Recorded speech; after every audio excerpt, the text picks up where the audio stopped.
हर हर महादेव। दोस्तों आते हैं मेन मुद्दे पर।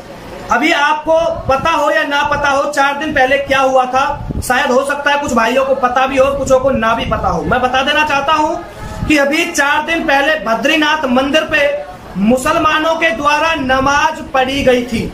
जी हाँ, और ये न्यूज में भी आया था और अपने सभी सनातनी बहन भाइयों ने विरोध भी जताया था।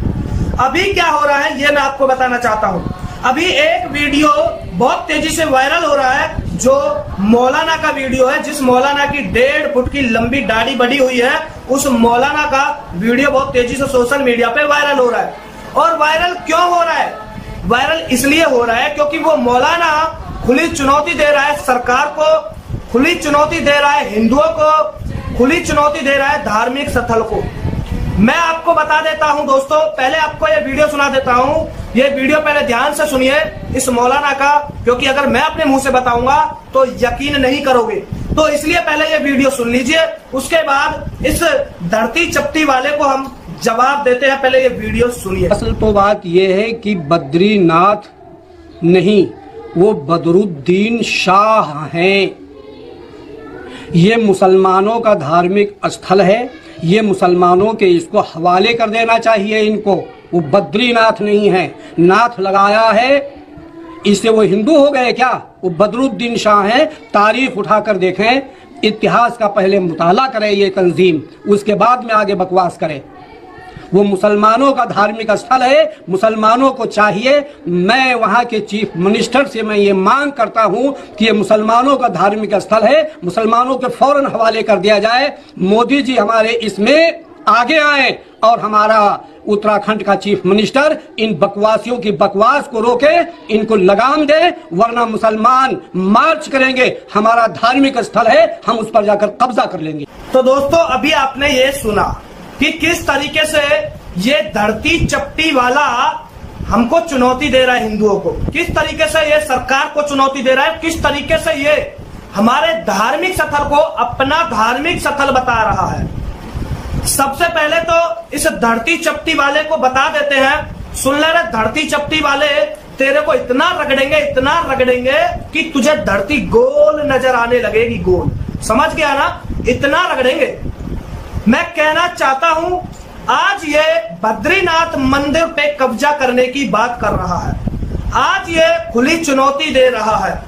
और पहले भी इन्होंने हमारे भगवान श्री राम के भव्य मंदिर को किस तरीके से इन्होंने हटाया था और अपनी बाबरी मस्जिद बनाई थी। और फिर इन्होंने खूब उस मस्जिद के लिए, उस बाबरी मस्जिद के लिए, उस बाबर के लिए ये खूब लड़े। और फिर इन्होंने मथुरा में, काशी में, और मथुरा काशी ये तो वो जगह है जो दुनिया जानती है, लेकिन पूरे हिंदुस्तान के अंदर ना जाने कितने हजार मंदिरों को इन्होंने हटाया और वहां पे अपने मस्जिद खड़े करे। दोस्तों ये बात समझने वाली बात है। इन्होंने खास तौर पे ध्यान देना, जहां जहां पे मंदिर है वहां पे इनका भी धार्मिक स्थल जरूर मिलेगा। और सबसे बड़ा कारण यही है कि इन्होंने मंदिर को पूरे तरीके से हटाने की इन्होंने कोशिशें की है और हटाई भी है। और वहां पे इन्होंने अपने वो खंभू खड़े कर दिए, वो तंबू खड़े कर दिए इन्होंने अपने। सबसे पहली बात यह है, ये जिस तरीके से हमारे धार्मिक स्थलों पे अपनी नजरें बनाए बैठे हैं, नजरें टिकाए बैठे हैं, ये हमारे हिंदुओं को समझना चाहिए, हमारी सरकारों को समझना चाहिए। क्योंकि पहले ही बहुत मंदिरों को इन्होंने हटा दिया है और अपने वहां पे खंभू खड़े कर दिए हैं। तो आज हमको जागने की आवश्यकता है, समझने की आवश्यकता है। और ये मोदी जी को बोल रहा है, मैं तो कहता हूं धरती चपटी वाले कान खोलकर सुन ले, योगी जी को पुकार लेता, योगी जी को पुकार लेता तो तुझे पता चल जाता। समझ गया? और जो तू चुनौती दे रहा है ना कि हम कब्जा कर लेंगे, कब्जा कर लेंगे, मैं एक बात और बता दूं तुझे, धरती चपटी वाले, पंचर वाले, एक बात सुन ले कान खोल के। अब हिंदुस्तान के अंदर वो हिंदू ना है जो तुमको सहन कर लेंगे, जो तुमको झेल लेंगे। अब वो हिंदू ना है, अब यहाँ पे हिंदू जाग गया है और हिंदू समझ गया है तुम जैसे धरती चपटी वालों को। अब एक भी मंदिर हटने नहीं देंगे। अब एक भी मंदिर को हटाने की कोशिश भी मत करना, वरना इसका अंजाम क्या होगा ये तुमने सोचा भी ना होगा। जो पहले हिंदू थे, जिन्होंने सिर्फ और सिर्फ अपने स्वार्थ के लिए जो पहले मंदिरों को हटवा दिया, जो पहले बिके हुए थे कुछ हिंदू, लेकिन आज हिंदू जागरूक है, आज हिंदू जान चुका है, तुम जैसे पंचर छापों को आज समझ चुका है। आज हिंदू घंटी बजा के सिर्फ पूजा करना नहीं जानता, आज हिंदू अपने मंदिरों के लिए, अपने अस्तित्व के लिए आज हिंदू लड़ना जानता है, और हिंदू आज अपने लिए, अपने धार्मिक स्थलों के लिए आज तुम जैसों को सबक सिखाना भी जानता है, ये भी याद रखना। और मैं बता देना चाहता हूं दोस्तों, आप सबको पता है इन्होंने ना जाने हमारे कितने हजार मंदिरों को इन्होंने अब तक हिंदुस्तान के अंदर हटाया है, इन्होंने अपने तंबू खड़े करे हैं वहां पे, ये याद रखना। और आज भी हमको देखने को मिलता है कि बीच सड़क पे इनके मजारें मिल जाती हैं, और तो और पटली पे भी बीच में मजार मिल जाती है। और जो फ्लाईओवर जो होते हैं, जो अभी फ्लाईओवर बने हुए हैं, जो 2-3 सालों पहले जो अभी फ्लाईओवर बने हुए हैं, उन पे भी मजार मिलने लगी अब सबसे बड़ी बात यह है।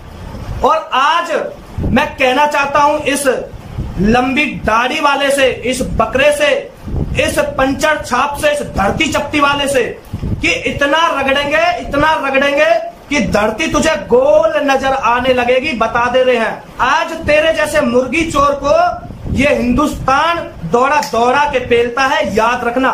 ये आज का हिंदुस्तान है, ये पहला हिंदुस्तान ना है कि जिस तरीके से तुमने हमारे कश्मीर के बहन बेटियों पे खूब जुल्म ढाए, जिस तरीके से तुमने कार सेवकों पे खूब अत्याचार किया, जिस तरीके से तुमने हमारे बहन बेटियों के साथ खिलवाड़ किया, आज हिंदू जान चुका है, हिंदू समझ चुका है, और तुम जैसे बकरी चोरों को भी अब हिंदू सबक सिखाने लगा है। अब हिंदू झेलेगा नहीं, अब हिंदू सहन नहीं करेगा। और दोस्तों मैं कहना चाहता हूं, इसका पूर्ण रूप से विरोध करिए, और विरोध करने के टाइम पे विरोध करिए। अगर इनका कुछ भी इस तरीके से कुछ भी इन्होंने एक कदम भी आगे बढ़ाया ना उधर की तरफ, समझ गया ना, उधर की तरफ, हाँ, अगर एक कदम भी आगे बढ़ाया तो 1.5 फुट की दाढ़ी वाले कान खोलकर सुन ले, कहां से डंडा डालेंगे और कहां से निकालेंगे पता भी नहीं चलेगा, समझ गया। इसलिए कहते हैं हद में रहो, औकात में रहो, पंचर लगाओ, बकरी पे लो या फिर मुर्गी पे लो, समझ गए। औकात में रहना सीख जाओ। और मेरे हिंदू बहन भाइयों, इनके षड्यंत्र को समझ लीजिए। वैसे तो मुझे पता है हिंदू अब समझदार हो गया है, हिंदू जानने लगा है, और हिंदू इनको पहचानने लगा है। अब हिंदू इनको मुंहतोड़ जवाब देने लगा है।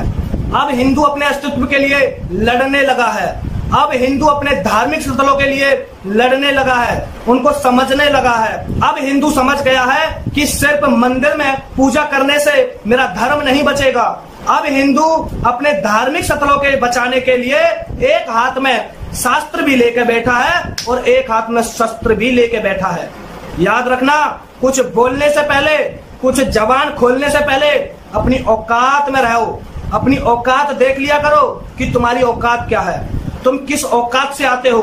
तुम 1400 साल पहले चमन चूतिए, आज तुम हमारे धार्मिक स्थलों को अपना धार्मिक स्थल बताते हो, है? ये बिल्कुल बर्दाश्त नहीं होगा, और ना ही हिंदू समाज, हमारा सनातनी समाज आज बर्दाश्त नहीं करेगा। याद रखना, ये अपने भेजे में बैठा ले, और इतना रगड़ेंगे कि तेरी 7 पुस्तक याद रखेगी।